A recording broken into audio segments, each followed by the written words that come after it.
Good morning students. हम लोग पढ़ रहे थे होमोमॉर्फिज्म और उसके कुछ हम लोग देख चुके थे वेरियस टाइप्स ऑफ होमोमॉर्फिज्म। तो होमोमॉर्फिज्म अर्थात समाकारिता क्या होती है? अगर हमारे पास में कोई फंक्शन f है जो कि g से g डैश में अगर कोई फंक्शन डिफाइन है, इस प्रकार डिफाइंड होता है कि f of a star b is equals to f a o f b हो, जहाँ पर स्टार हमारी g की बाइनरी ऑपरेशन होती है और o जो होता है वो g डैश का बाइनरी ऑपरेशन होता है। तो हम कहते हैं कि वहाँ पर जो हमारा f होगा वो g से g डैश में क्या कहलाता है? होमोमॉर्फिज्म कहलाता है।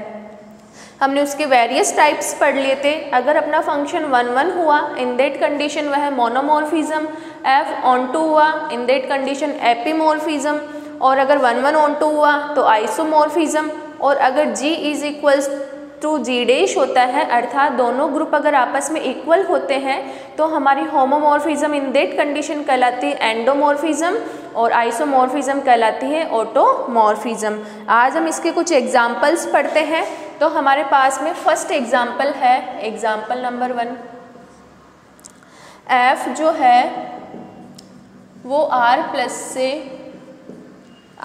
से किसके अंदर है? r नोड इंटू के अंदर है, और f(x) इक्वल्स टू 2 की पावर x आपको डिफाइंड है, जहाँ पर x बिलोंग करता है r को। यहाँ पर आपको फर्स्ट ग्रुप दे रखा है r, उसकी binary operation addition, second group है r नोड, उसकी बाइनरी ऑपरेशन है मल्टीप्लिकेशन। नाउ हमें चेक करना है दिस इज होमोमॉर्फिज्म और नॉट। होमोमॉर्फिज्म होने के बाद में दिस इज 1 ऑन टू है या नहीं है। तो x1 x2 belongs to r, तो f x1 प्लस x2 किसके इक्वल हो जाएगा? 2 की पावर x1 प्लस x2 के, और इसको हम खोल सकते हैं 2 की पावर x1 इंटू 2 की power x2 equals to f x1 into f x2। अर्थात हमारा जो फंक्शन f है इस x1 प्लस x2 को कहाँ मैप कर रहा है? f x1 इंटू, ये इसकी बाइनरी ऑपरेशन होनी चाहिए यहाँ पर, इंटू f x2 पर। Implies that f is homomorphism. आपका जो f है वो क्या है? होमोमॉर्फिज्म है। क्या यह है 1 ऑन टू फंक्शन है? 1 चेक करने के लिए हम क्या करते हैं? Let x1 not equals to x2 implies that 2 की power x1 not equals to क्या हो जाएगा? 2 की पावर x2। तो हम देखते हैं कि f x1 not equals to f x2, अर्थात हमारे पास में दो अलग अलग जो एलिमेंट्स होंगे उनके इमेजेस भी अलग अलग ही होगी। इसका मतलब है कि f इज 1 क्या आपका फंक्शन ऑन टू फंक्शन होगा? अगर आप क्या करो, लेट y इक्वल्स टू 2 की पावर x, तो यहाँ से आपको क्या मिलेगा? ln y equals to x log 2, तो x equals to ln y upon log 2। ये हमेशा किसके अंदर जाना चाहिए? r के अंदर जाना चाहिए। तो यहाँ से आप देखोगे कि ln y अपॉन log 2, ठीक है। y किसकी इक्वल है? 2 की पावर x के इक्वल है। हमें ऑन टू प्रूव करना है, और ये किसको बिलोंग करता है? r नोड को बिलोंग करता है, ठीक है। क्या प्रत्येक r नोड के लिए हम इसको ऐसे देखते हैं, for all y belongs to r naught, ठीक है। For all y belongs to r naught there exist, कैसे लिखा था हमने अभी? ln y upon ln 2 belongs to r। क्या प्रत्येक y belongs to r naught? r naught का मतलब है कि यहाँ पर केवल और केवल 0 को हटाना है हमें पूरे रियल नंबर में से। जब हमने पूरे रियल नंबर में से y को लिया है तो क्या आपका ln y अपॉन ln 2 भी r को ही बिलोंग करेगा? यस, ये r को ही बिलोंग करेगा। There exist such that f ln y upon ln 2 किसके इक्वल हो जाएगा? 2 की power ln y upon ln 2, ठीक है। और यहाँ से हमें क्या मिलेगा? 2 की power ln y upon ln 2, 2 की पावर ln y माइनस के 2। यहाँ से ये नहीं मिलेगा आपको अगर आपने y इक्वल टू 2 की पावर x कंसीडर किया। दोनों तरफ अगर आपने लॉगरिथम लिया है तो log y equals to x log 2, तो यहाँ से x मिलता है आपको log y अपॉन log 2। ठीक है, तो अगर हम log y अपॉन log 2 इसको कंसीडर करें, y के फॉर्म में कंसीडर करें, हमें क्या मिलना चाहिए? अगर आप इसको ऐप के ऊपर अप्लाई कर रहे हो तो वापस आपको क्या मिलना चाहिए? y ही मिलना चाहिए। तो ln y अपॉन ln 2 किसके इक्वल होगा? यहाँ पर ये जो हमारा फंक्शन है ये 1 तो है, लेकिन ये ऑन टू है या नहीं है हम इसको बाद में चेक करेंगे।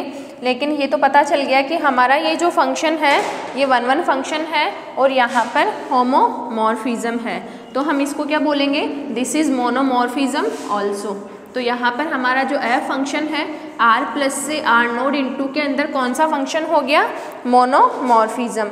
नेक्स्ट एग्जाम्पल देखते हैं, implies that f is मोनोमॉर्फिज्म। Next example है हमारा, f आपको दे रखा है z प्लस से z प्लस के अंदर और किस प्रकार दे रखा है? f(x) equals to 2x। ठीक है, तो वही f(x1 प्लस x2) किसके इक्वल हो जाएगा? Twice of x1 plus x2 equals to 2x1 plus 2x2 equals to f(x1 plus f(x2)। इसका मतलब है कि हमारा f जो है यहाँ पर z प्लस से z प्लस के अंदर क्या है? होमोमॉर्फिज्म है। नाउ हम चेक करते हैं, अगर x1 x2 के इक्वल नहीं है तो 2x1 जो होगा वो भी 2x2 के इक्वल नहीं होगा, तो f(x1) जो होगा वो f(x2) के इक्वल नहीं होगा, तो f इज 1 फंक्शन। क्या हमारा यह है फंक्शन ऑन टू फंक्शन है कि अगर आप f(x) इक्वल्स टू 2x करोगे तो आपको क्या मिलेगा? 2 के मल्टीपल्स अर्थात इवन नंबर्स मिलेंगे, लेकिन z में तो हमारे यहाँ पर ऑड नंबर्स भी आते हैं। तो हमारा f ऑन टू कब होगा? जब इसकी रेंज किसकी इक्वल हो जाती है? कोडोमेन की इक्वल हो जाती है। बट यहाँ रेंज में केवल और केवल इवन नंबर्स आएंगे, तो f यहाँ पर ऑन टू नहीं है, f is not onto, तो f केवल 1 है। It means f is monomorphism. Third example है हमारा, अगर आपके पास में g इक्वल्स टू है 1 और -1, ठीक है, और f दे रखा है आपको फंक्शन z प्लस से इस g और इंटू के अंदर, और किस प्रकार डिफाइन है? f(x) इक्वल्स टू 1 यदि x आपका इवन है और f(x) इक्वल्स टू -1 यदि आपका x ओड है। आपको फंक्शन दे रखा है z प्लस से g इंटू के अंदर इस प्रकार डिफाइन कर रखा है कि f(x) की वैल्यू 1 होगी जब आपका x इवन नंबर होगा और f(x) की वैल्यू -1 होगी जब आपका x ओड होगा। अब हमें चेक करना है कि ये होमोमॉर्फिज्म है अथवा नहीं है, तो इसके लिए हमारे पास में केस बनेंगे। केस इसलिए बनते हैं क्योंकि जब हमें होमोमॉर्फिज्म प्रूव करना होता है तो हम यहाँ पर 2 एलिमेंट लेकर चलते हैं, तो वह 2 एलिमेंट पे कंडीशंस लगेगी कि यदि x1 और x2 आर इवन, दोनों के दोनों ही क्या हुए? इवन हुए। ठीक है, अगर x1 और x2 दोनों इवन है।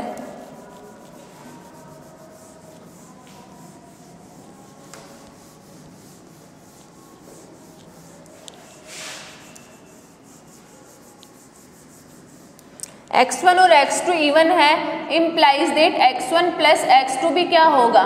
इवन होगा। और f जब आप x1 प्लस x2 करोगे, इवन नंबर कहाँ मैप हो रहा है? 1 पे। इसको आप लिख सकते हो 1 into 1 equals to f(x1) into f(x2). x1 अगर इवन है तो f(x1) 1 देगा, x2 भी इवन है तो f(x2) भी 1 देगा। केस सेकंड है हमारे पास में, यदि x1 और x2 दोनों ओड हो बट इनका जो सम होगा वो हमेशा क्या होगा? 2 ओड नंबर्स का जो सम होता है इवन होता है, तो f(x1 प्लस x2) क्या मिलेगा आपको? 1 मिलेगा। और 1 को लिख सकते हो आप -1 इंटू -1, और -1 क्या है? f(x1) की इमेज है क्योंकि x1 ओड है, इंटू -1 अगेन f(x2) की इमेज है क्योंकि आपका x2 यहाँ पर क्या है? ऑड फंक्शन है। हमें क्या करना है, यहाँ पर होमोमॉर्फिज्म बतानी है, इसलिए हम यहाँ पर केसेस लेकर चल रहे हैं और हम बता रहे हैं कि जो हमारे पास में x1 प्लस x2 होगा वो कहाँ मैप होगा, कहाँ पर मैप होगा, f(x1) इंटू f(x2) पर मैप होगा। केस थर्ड है हमारा, if x is odd, sorry x1 odd हो और x2 क्या हो, इवन हो। अगर एक ऑड और एक इवन हो तो उनका सम क्या होता है, ऑड ही होता है। तो f(x1 प्लस x2) कहाँ मैप होगा, ऑड नंबर -1 पर, और -1 को लिख सकते हो 1 इंटू -1, 1 क्या है f(x2) इंटू f(x1), क्योंकि x1 ऑड है तो -1 पर मैप होगा, x2 इवन है तो 1 पर मैप होगा। केस 4 है हमारा, अगर x1 इवन है और x2 अगर आपका ऑड है तो इन दोनों का सम भी ऑड होगा और f(x1 प्लस x2) क्या मिलेगा, -1, और इसको लिख सकते हो 1 इंटू -1, 1 का मतलब हो गया f(x1) इंटू f(x2), क्योंकि x1 आपका इवन है तो ये x1 की इमेज मिलेगी 1, x2 आपका ऑड है तो ऑड की इमेज मिलेगी आपको -1। यही 4 केसेस बन सकते हैं आपके पास में इवन ऑड के, इसके अलावा कोई भी केस नहीं बन सकता है। फर्स्ट केस की अगर आपके x1 और x2 दोनों इवन हुए, in that condition f(x1 plus x2) को आप लिख सकते हो f(x1) इंटू f(x2). अगर x1 और x2 आपके दोनों ऑड हुए, इन दैट कंडीशन आप f(x1 प्लस x2) को लिख सकते हो f(x1) इंटू f(x2). एक ऑड और एक इवन हुआ, इन दैट कंडीशन भी आप इनको इस तरीके से लिख सकते हो। इसका मतलब है कि जो हमारा f है वो क्या है, मोनोमॉर्फिज्म है।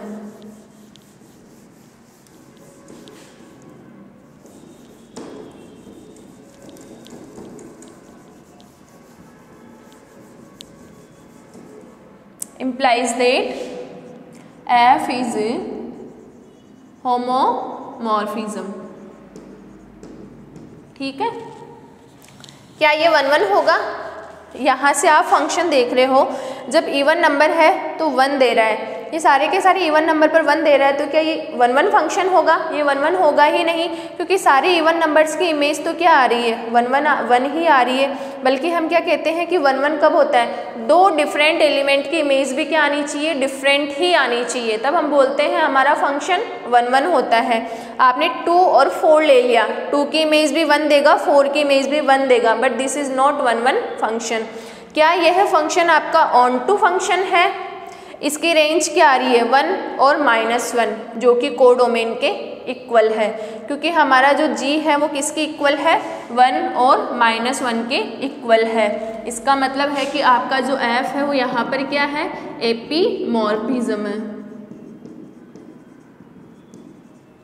नेक्स्ट एग्जाम्पल है आपके पास में, f दे रखा है c प्लस से r प्लस में, और f(x प्लस आयोटा y) आपको डिफाइन कर रखा है x पे, जहाँ पर x और y कहाँ से आ रहे हैं, रियल नंबर से आ रहे हैं।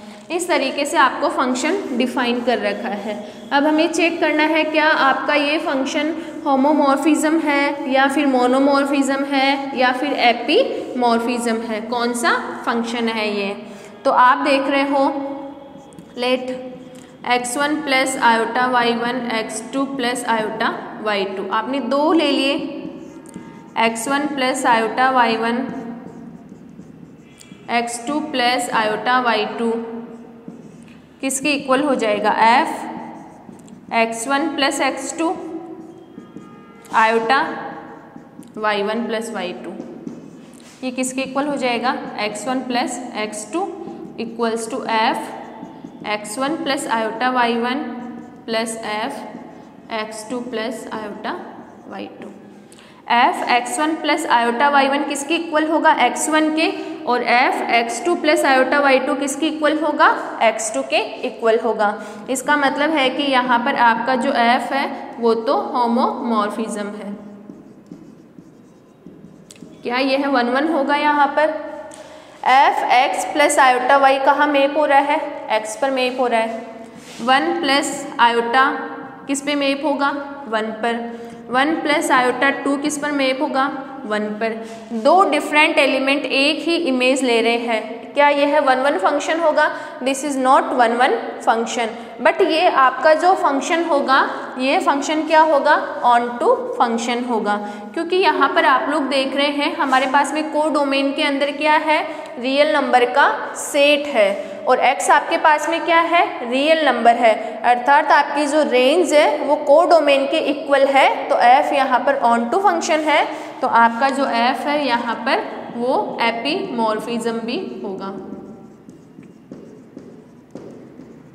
ये हमारे पास में कुछ एग्जाम्पल्स देख लिए हमने इन मॉर्फिज्म्स के, समाकारिता के, ग्रुप समाकारिता के। नाउ हम देखते हैं कुछ थ्योरम्स। तो फर्स्ट थ्योरम है हमारे पास में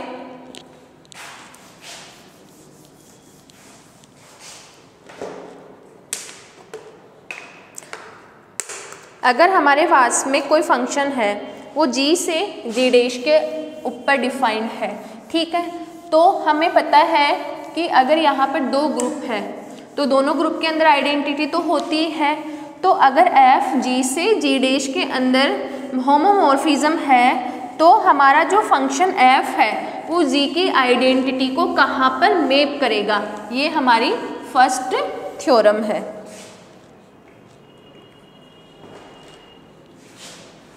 Theorem, if f is a homomorphism from G to G dash and E dash are identity element in G and G dash respectively, then first f e बराबर होगा ई डैश के, और second F A का जो inverse होगा वो किसके equal होगा, एफ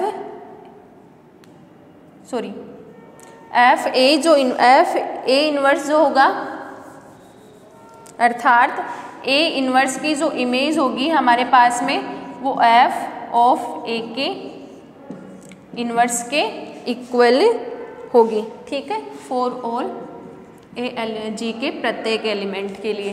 थ्योरम क्या बोलती है कि अगर आपका f g से g डैश के ऊपर होमोमॉर्फिज्म है तो आपका फंक्शन e जो होगा इस g के तत्समक को g डैश के तत्समक पर मैप करेगा, ठीक है। और यहाँ पर आपका जो इन्वर्स एलिमेंट होगा ए इन्वर्स की इमेज क्या होगी, यहाँ पर f ऑफ a की इन्वर्स के इक्वल होगी। तो फर्स्ट हम देखते हैं, चूँकि a किसको बिलोंग करता है, g को बिलोंग करता है, और a अगर किसी ग्रुप g का एलिमेंट है तो हमें पता है a बराबर के क्या होता है, ये हम पहले देख चुके हैं। अब हमने क्या किया, इनके ऊपर f अप्लाई कर दिया,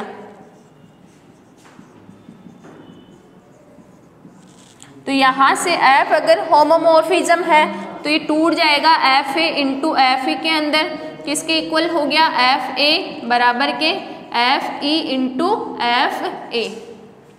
अब आप लोग यहाँ पर देखिए, a अगर g का एलिमेंट है तो f of a g dash का एलिमेंट है, f e भी g डैश का एलिमेंट है, क्योंकि इनके ऊपर जब f अप्लाई हो रहा है इट मीन्स ये सारे के सारे किसके अंदर जा रहे हैं, g से g डैश के अंदर जा रहे हैं।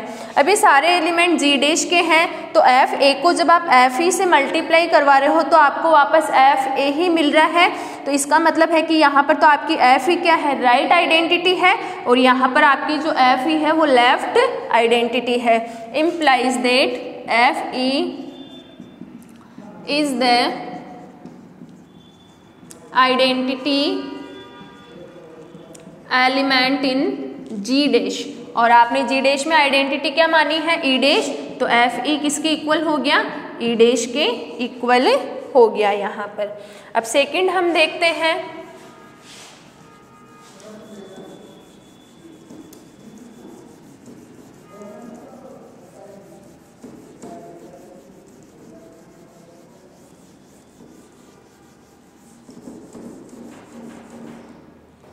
हमें पता है ए अगर जी को बिलोंग करता है तो ए इनवर्स भी जी को बिलोंग करता है, और ए इनवर्स किसके इक्वल होता है, ई के इक्वल होता है।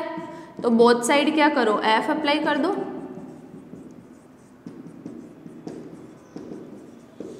एफ इज होमोमॉर्फिज्म, तो ये अलग अलग हो जाएंगे।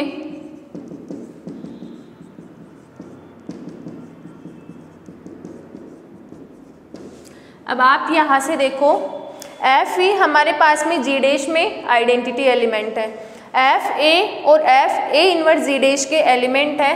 तो यहाँ से हम देखते हैं कि आपका जो एफ ए इनवर्स होगा वो किसके इक्वल होगा, एफ ए के होल इनवर्स के इक्वल होगा, क्योंकि हम यहाँ से यही तो कहते हैं कि अगर ए इनवर्स ई के इक्वल है, इसका मतलब है कि ए का जो इन्वर्स होगा वो किसके इक्वल होगा, ए के इक्वल होगा।